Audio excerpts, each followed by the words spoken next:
Namaskar.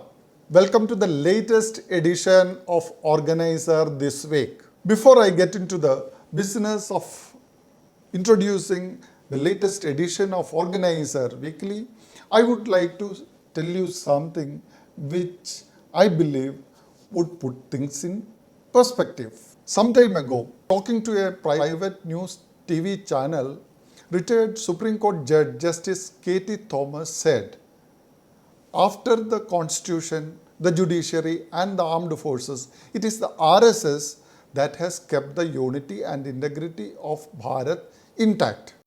You all know Justice Thomas was not an RSS man, not even a Hindu for that matter. He was a practicing Christian. Why I recall this is because Justice Thomas's statement carries a lot of relevance even today when we look at our neighborhood, when we look at the violence and mayhem that is playing out in Sri Lanka. In Sri Lanka, there is something more to it than meets the eye. If you look at carefully, there are similarities between the anarchists operating in Sri Lanka and the Breaking India forces which have become hyperactive since 2014 in India. We have seen how these forces, using technological tools like Cambridge Analytica, artificial intelligence, social media platforms, toolkits, international NGOs, generous funding from the likes of US billionaire George Soros, tried to create confusion and chaos, widen fault lines, build narratives and campaigns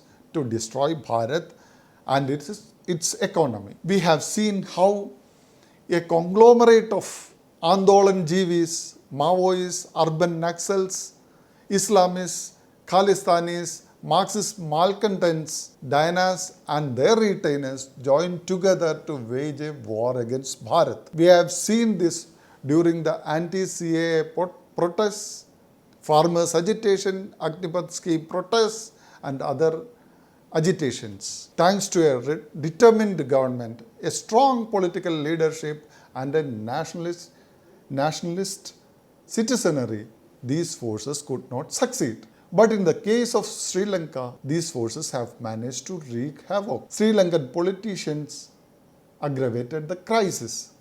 The corrupt Sri Lankan leadership willingly walked into the traps set by the Chinese. The Chinese poured money in the form of loans for projects which were unviable.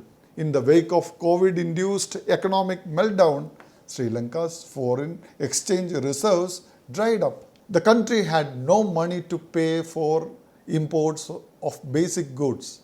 The citizens had to wait for hours together to buy petrol and other essential commodities. The situation continues to remain grim even today.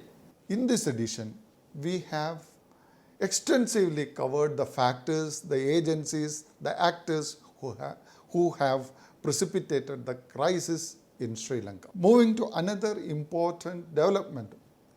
Last week, Hindu organizations led by Vishwa Hindu Parishad organized a massive Hindu Sankalpa March in the wake of a series of murders of Hindus by Islamists.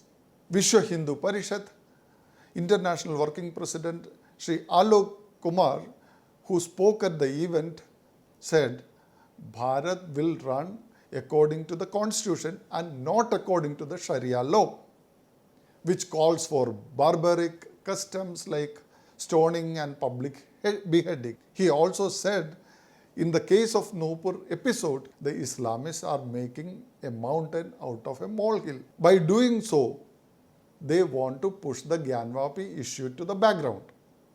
According to him, free speech is central to Indian ethos. Last week, India lost a good friend. Former Japanese Prime Minister Shinzo Abe, who was assassinated last week, was the face of Indo-Japan relations. His personal interest took the bilateral relations to a new high.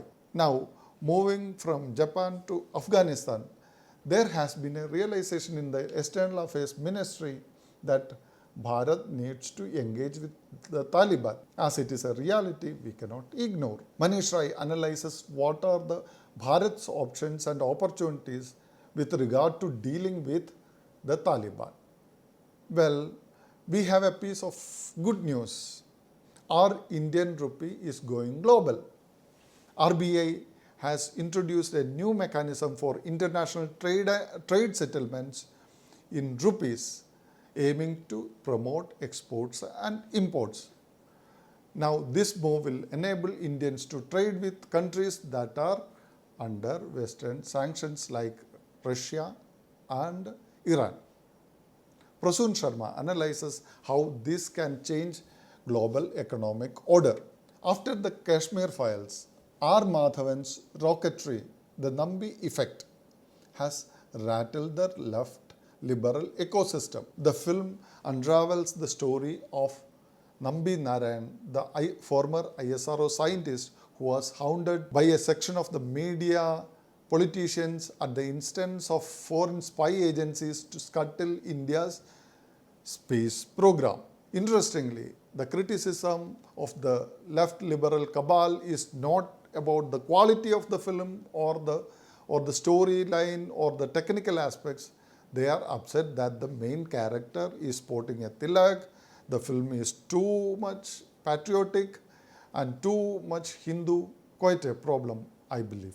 Apart from that, we have regular sections like education, unsung heroes, book review, defense scan and temples. And that brings us to the end of the latest edition of Organiser this week. Until next time, this is your host Sri Dattan signing off. Thank you so much.